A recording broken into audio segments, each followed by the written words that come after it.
Benvinguts! Avui us sorprendrem amb 5 curiositats sobre la lletra C trencada.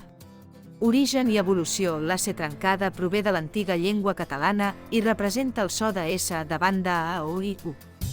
Pronunciació. La C trencada es pronuncia com una S suau, present en paraules com casa o cançó. Presència en altres idiomes. La C trencada també s'utilitza en portuguès i francès per representar el mateix so.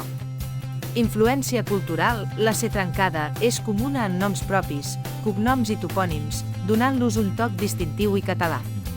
Símbol lingüístic. La C trencada és un símbol del català i la seva riquesa fonètica. Així conclou el nostre vídeo amb 5 curiositats sobre la lletra C trencada. Esperem que hagueu après alguna cosa nova. No oblideu subscriure-us al nostre canal per a més contingut interessant. Fins aviat!